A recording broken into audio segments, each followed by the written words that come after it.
Assalamualaikum warahmatullahi wabarakatuh. Selamat pagi adik-adik mahasiswa. Mudah-mudahan kita senantiasa diberikan kesehatan dan kekuatan dalam menuntut ilmu.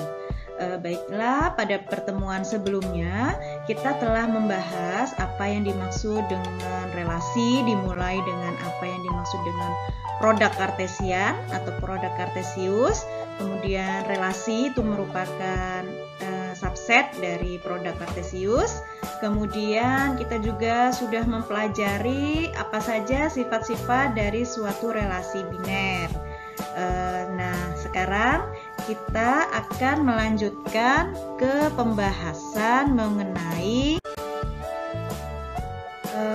poset atau relasi partial order atau partially ordered set, di mana di dalam relasi yang merelasikan suatu himpunan, jadi himpunan bersama-sama dengan relasi partial order, kita namakan dengan poset.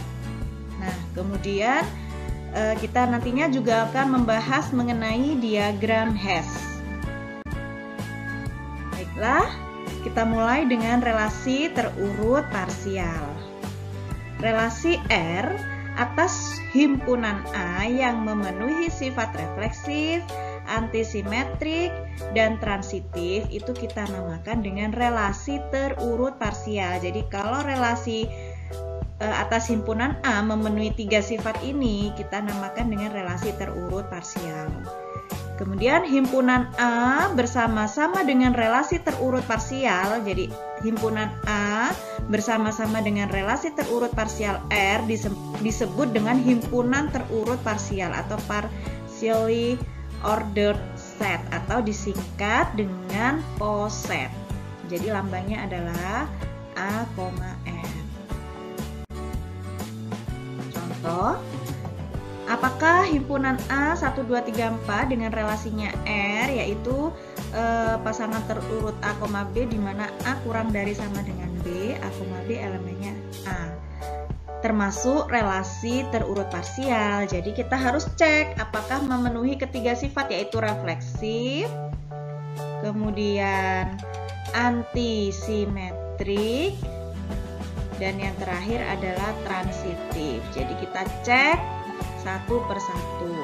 Nah, apa saja anggotanya R? Anggotanya R itu adalah A, B, di mana A elemen A, B juga elemennya A, yang memenuhi A kurang dari sama dengan B, sehingga anggotanya R adalah 1,1, 1,2, 1,3, 1,4, 2,2, 2,3, 2,4, 3,3, 3,4, dan 4,4. Ini adalah anggotanya R.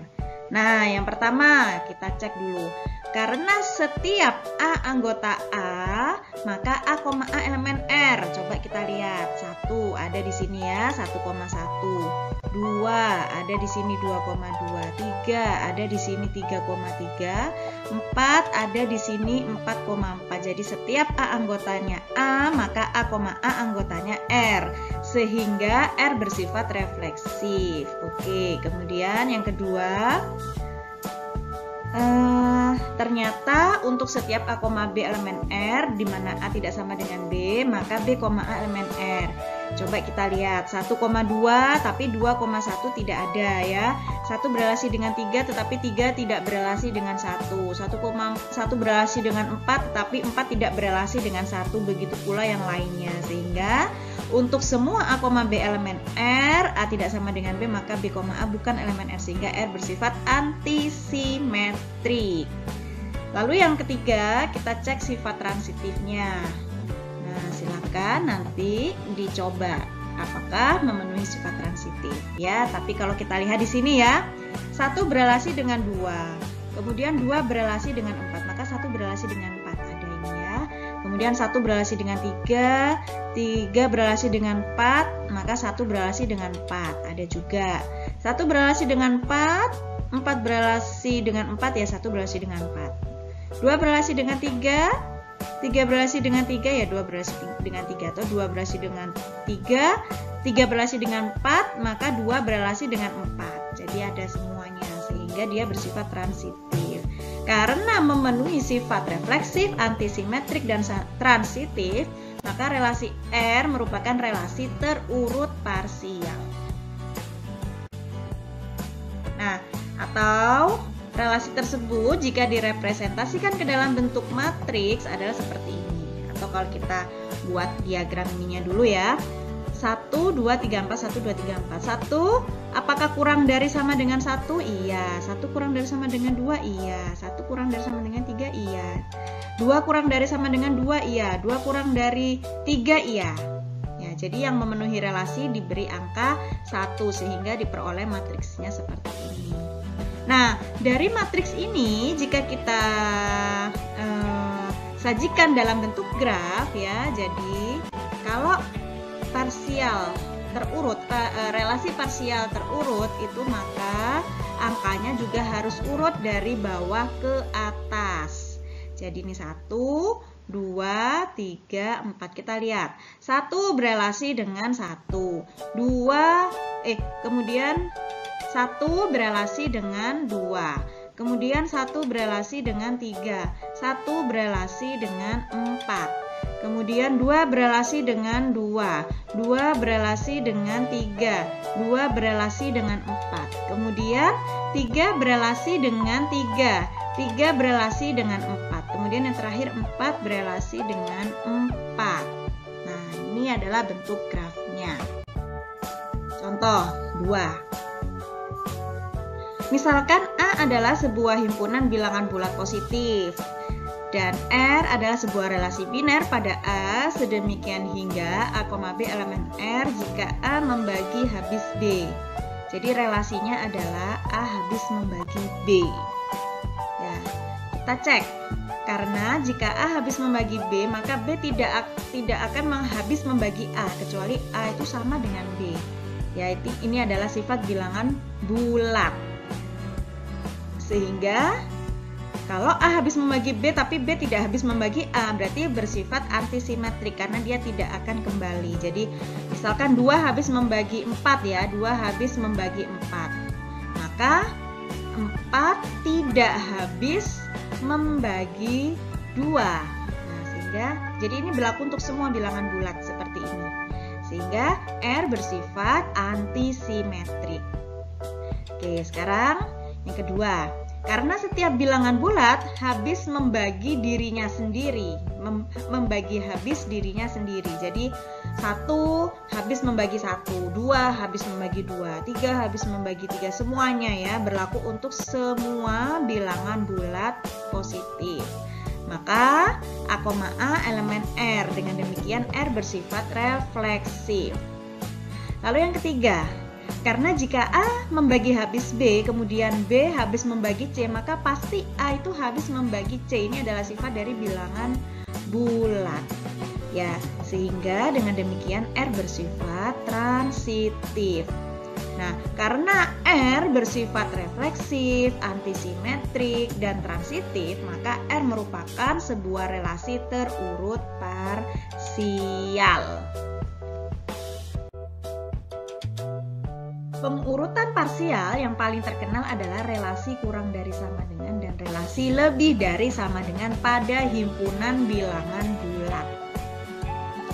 Sehingga untuk alasan ini, ketika berbicara secara umum tentang sebuah pengurutan parsial R pada himpunan A, maka kita akan sering menggunakan simbol kurang dari sama dengan atau lebih dari sama dengan untuk R relasi. Contoh 3. Suatu himpunan bilangan bulat positif ya, kemudian saya punya himpunan bilangan Z plus, yaitu himpunan bilangan bulat positif. Kemudian ada relasi R, relasi kurang dari atau sama dengan adalah sebuah relasi terurut parsial pada Z plus, pada bilangan bulat positif. Sekarang kita buktikan pernyataan ini. Jadi ada sebuah pernyataan yang mengatakan bahwa relasi kurang dari atau sama dengan adalah sebuah relasi terurut parsial pada himpunan bilangan bulat positif. Nah, sekarang kita akan membuktikan pernyataan ini.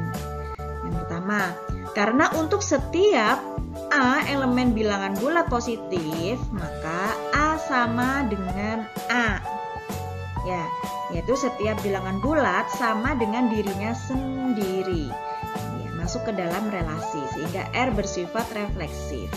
Lalu yang kedua, karena A kurang dari sama dengan B dan B pastinya tidak akan kurang dari atau sama dengan A kecuali A sama dengan B, ya kan? Jadi kalau 2 kurang dari 3 maka tidak pernah akan berlaku 3 kurang dari 2. Ya, tidak akan pernah berlaku sebaliknya karena sifat dari bilangan bulat positif dia mempunyai sifat keterurutan. Jadi urut dari yang kecil sampai yang terbesar. Jadi kalau 5 itu kurang dari 9 maka tidak akan mungkin 9 itu kurang dari 5 kecuali A sama dengan B, kecuali 5 sama dengan 5 dengan 5. Jadi kalau 5 kurang dari sama dengan 5 maka akan berlaku 5 kurang dari sama dengan 5. Berlaku sebaliknya, itu kalau yang sama. Tapi kalau tidak sama maka tidak akan berlaku sebaliknya karena sifat keterurutan dari bilangan bulat. Sehingga R bersifat antisimetrik. Lalu yang ketiga, jika A kurang dari sama dengan B dan B kurang dari sama dengan C, maka A kurang dari sama dengan C ini juga merupakan sifat dari bilangan bulat. Sehingga R bersifat transitif. Nah, karena R bersifat refleksif, antisimetrik, dan juga transitif, maka dengan demikian relasi R, yaitu relasi kurang dari atau sama dengan, adalah sebuah relasi terurut parsial. Ya, jadi R relasi kurang dari atau sama dengan merupakan relasi terurut parsial pada bilangan bulat positif. Baiklah, sekarang kita masuk pada pembahasan diagram Hess. Diagram Hess adalah diagram matematika yang digunakan untuk merepresentasikan poset dalam bentuk gambar reduksi transitifnya. Jadi nanti ada busur yang merupakan sifat transitif. Nah, itu nanti direduksi. Nah, bagaimana caranya? Yang pertama, buat grafnya terlebih dahulu. Nah, setelah itu buang semua loopnya. Kemudian yang ketiga, buang semua busur yang terbentuk dari sifat transitif. Lalu yang keempat, jika A kurang dari atau sama dengan B dan A tidak sama dengan B, maka A terletak di bawahnya B. Jadi dia terurut dari yang terkecil di bawah sampai yang besar ada di atas. Jika A kurang dari sama dengan B dan B kurang dari sama dengan C, maka B dan C terletak pada level yang sama. Jadi misalkan A kurang dari sama dengan B, berarti A ada di bawahnya B ya. Kemudian B kurang dari sama dengan C, maka B dan C terletak di level yang sama. Karena pastinya A kurang dari sama dengan B dan A juga pastinya kurang dari atau sama dengan C. Lalu yang terakhir, gambarkan semua busur tanpa anak panah. Jadi panahnya dihilangkan. Contoh, pada contoh 1 kita sudah punya bentuk grafnya seperti ini. Nah, maka kalau mau dirubah ke dalam diagram Hess, yang pertama adalah buang semua loopnya. Jadi loop itu yang memutar seperti cincin. Jadi 4 ke 4, 3 ke 3, 2 ke 2, 1 ke 1 itu namanya loop. Busur yang melingkar ke dirinya sendiri itu namanya loop. Itu kita buang. Nah, kemudian yang kedua, buang semua busur yang terbentuk dari sifat transitif. Ini ada busur 1 ke 4, itu terbentuk dari busur 1 ke 3 dan 3 ke 4. Ya. Jadi dibuang. Busur 1 ke 3 itu terbentuk dari busur 1 ke 2 dan 2 ke 3. Jadi dibuang. Busur 3 ke 4 terbentuk dari busur 2 ke 3 dilanjutkan 3 ke 4. Dibuang. Ya. Sehingga tinggal seperti ini. Kemudian gambarkan busur tanpa anak panah. Jadi anak panahnya dihilangkan semua. Jadi tinggal satu garis ini saja ya. Jadi busur 1 ke 3 itu dihilangkan ya, karena apa? Karena sudah diwakili dengan 1 ke 2 dan 2 ke 3. Begitu pula busur 1 ke 4 ya sudah dibuang karena sudah diwakili dengan busur 1 ke 2 dan 2 ke 4. Contoh lagi ya. Diberikan himpunan A yaitu 1, 2, 3, 4 dan 12. Kemudian diberikan relasi R, di mana relasi R adalah sebuah relasi pengurutan parsial dari pembagian pada himpunan A yaitu A, B elemen A kurang dari atau sama dengan B jika dan hanya jika A habis membagi B. Jadi simbol ini membacanya adalah A habis membagi B. Baik, kemudian siapa saja anggotanya R? Nah, ingat A, B elemennya A ya. Jadi elemennya adalah 1, 2, 3, 4 dan 12 isinya. Tapi dengan catatan A kurang dari sama dengan B. Jadi yang di sebelah kiri nilainya lebih kecil atau sama dengan yang di sebelah kanannya koma. Tapi ingat, jika dan hanya jika A habis membagi B. Jadi 1 habis membagi 1 habis membagi 2, 1 habis membagi 3 sampai ke 12. 2 tidak habis membagi 1 dan juga 2 tuh tidak memenuhi ini. 2 ke 1 tidak memenuhi ini. Jadi 2 langsung ke 2 ya. Begitu juga 2 ke 4. 2 ke 3 tidak karena 2 tidak habis membagi 3 ya. Kemudian 2 ke 4, 2 ke 12. Lalu 3 ke 3, 3 ke 1 tidak ya. 3 ke 2 juga tidak. 3 ke 3 iya. 3 ke 4 tidak. 3 ke 12 iya. 4 ke 1 tidak. 4 ke 2 tidak. 4 ke 3 tidak. 4 ke 4 iya. 4 ke 12 iya. Kemudian 12 ke 12. Jadi ini adalah elemen dari R. Lalu yang kedua, dari R tadi kita bentuk grafnya. Jadi 1 berelasi dengan 1, 2 berelasi dengan 2, 3 berelasi dengan 3, 4 berelasi dengan 4, 12 berelasi dengan 12, 1 berelasi dengan 2, 2 berelasi dengan 4 dan seterusnya. Nah, jadi ingat ya, urut dari yang kecil ada di bawah. Ya. Kemudian tanda panahnya dihilangkan, jadilah seperti ini.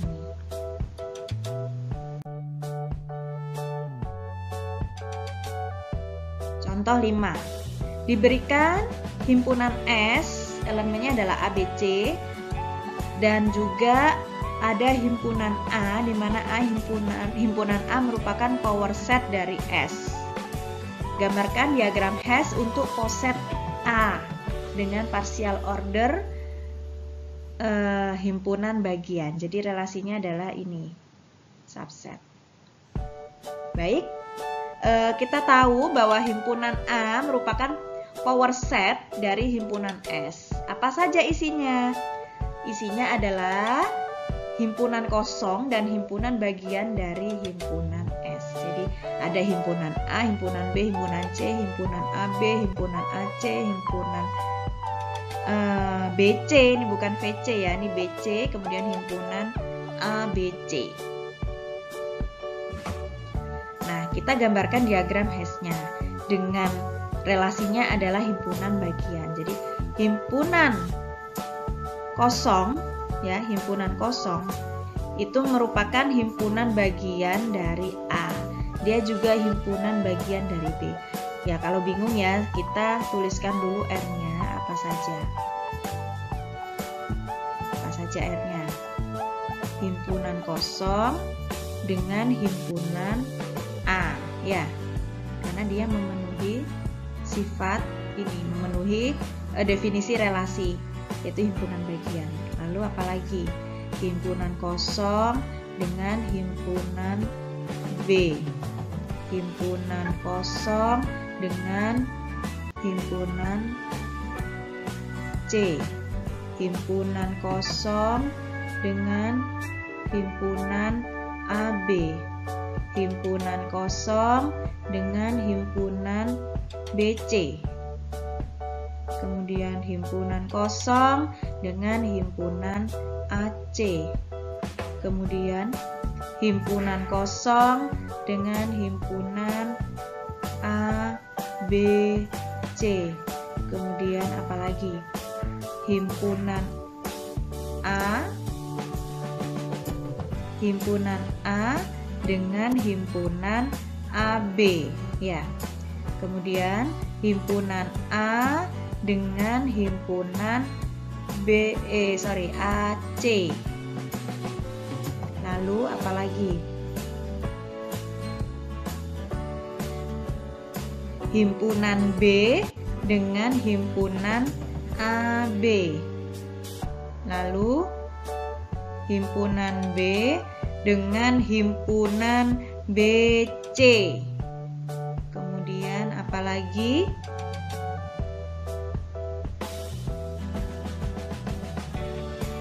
Himpunan AB dengan himpunan ABC. Lalu apalagi? Himpunan A dengan himpunan ABC. Kemudian yang terakhir, himpunan B dengan himpunan ABC. Ya. Ini adalah anggotanya R. Jadi kita susun mulai dari yang terkecil di bawah ya. Jadi himpunan kosong berelasi dengan himpunan A. Himpunan kosong berelasi dengan himpunan C. Himpunan kosong berelasi dengan himpunan B. Himpunan A berelasi dengan himpunan AC berelasi dengan himpunan AB. Himpunan C berelasi dengan himpunan AC dan berelasi dengan himpunan BC. Dan seterusnya sehingga diperolehlah gambar diagram Hess seperti ini. Jadi kalau kita lihat ya, himpunan kosong subset dari himpunan A, himpunan kosong subset dari himpunan C, himpunan kosong subset dari himpunan B, himpunan A subset dari himpunan AC, himpunan A juga subset dari himpunan AB, himpunan A juga subset dari himpunan ABC. Ini tadi juga himpunan kosong juga subset dari himpunan ABC. Himpunan B subset dari himpunan AB, himpunan B subset dari himpunan BC, himpunan B juga subset dari himpunan ABC. Himpunan C subset dari himpunan AC, himpunan C subset dari himpunan BC, himpunan C juga subset dari himpunan ABC. Himpunan AB subset dari himpunan ABC, himpunan AC subset dari himpunan ABC, himpunan BC subset dari himpunan ABC. Jadi seperti itu. Lanjut ya. Nah, sekarang titik ekstrim dari poset. Jadi misalkan ada poset A dengan relasi partial ordernya adalah kurang dari atau sama dengan. Suatu unsur A elemen A dinamakan unsur maksimum atau maksimal elemen yang maksimal jika tidak ada unsur lain. Jadi tidak ada unsur B elemen A yang bersifat A kurang dari sama dengan B, di mana A tidak sama dengan B. Jadi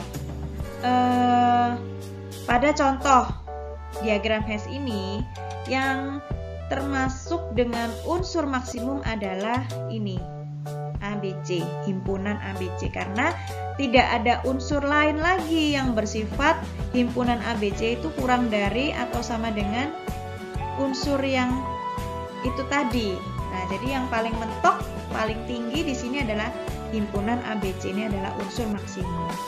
Kemudian unsur A elemen A dinamakan unsur minimum atau elemen minimal jika tidak ada unsur B elemen A yang bersifat B kurang dari sama dengan A dan A tidak sama dengan B. Nah, berarti di sini unsur minimumnya adalah himpunan kosong yang ada di bawah. Karena tidak ada unsur lain sedemikian hingga unsur lain itu kurang dari atau sama dengan himpunan kosong. Lalu ada istilah upper bound atau batas atas. Misalkan A dan B adalah dua unsur yang sembarang di dalam suatu himpunan terurut parsial A kurang dari sama dengan. Suatu unsur C dikatakan batas atas atau upper bound bagi A dan B jika A kurang dari sama dengan C dan B kurang dari sama dengan C. Jadi A dan B itu adalah jadi C adalah batas atas dari A dan B. Kemudian suatu unsur C dinamakan batas atas terkecil atau least upper bound atau LUB bagi A dan B jika C merupakan suatu batas atas bagi A dan B dan tidak ada batas atas lain lagi yang bersifat D kurang dari sama dengan C. Nanti kalau kita sudah masuk pada contoh, insya Allah akan lebih mudah dipahami ya. Sekarang adalah lower bound. Suatu unsur C dikatakan batas bawah atau lower bound bagi A dan B jika C kurang dari sama dengan A dan C kurang dari sama dengan B. Jadi C itu ada di bawahnya A dan B itu, maka C dikatakan batas bawah dari A dan B. Suatu unsur C dikatakan batas bawah terbesar atau greatest lower bound atau GLB bagi A dan B jika C merupakan suatu batas bawah bagi A dan B dan tidak ada batas bawah lain lagi dan tidak ada batas bawah D bagi A dan B yang bersifat C kurang dari atau sama dengan D. Nah, ini contoh. Misalkan ini saya punya diagram hash seperti ini ya. Pada contoh ini kita bisa lihat H itu adalah batas atas dari F dan G. I adalah batas atas dari F dan G. J batas atas dari F dan G. Jadi J itu batas atas dari H dan I ya. J itu juga batas atas dari F dan G. F batas atas dari B dan C. Ya.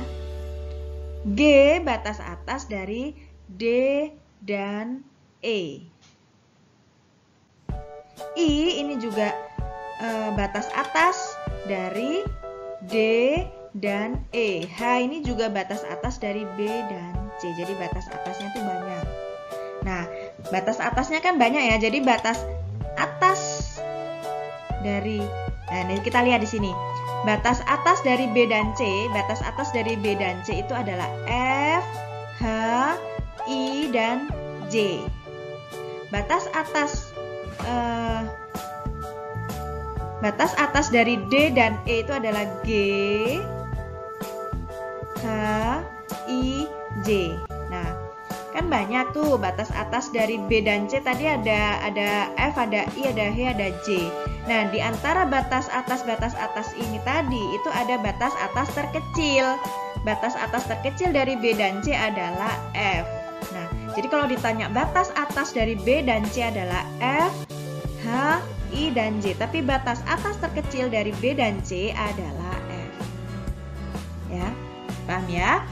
Sekarang batas bawah. Batas bawah dari H dan I, batas bawah dari H dan I itu adalah F, G, A, B, C, D, E. Nah, tapi batas bawah terkecil, batas bawah terbesar atau greatest lower bound dari H dan I adalah mana? Nah, ini maaf salah ya ini ya. GLB itu adalah greatest lower bound. Jadi batas bawah terbesar dari H dan I.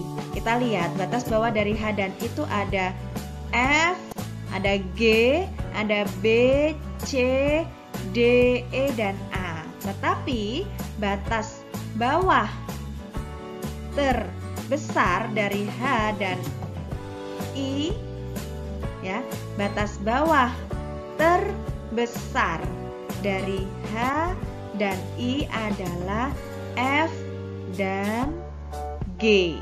Jadi bukan J, maaf ini salah.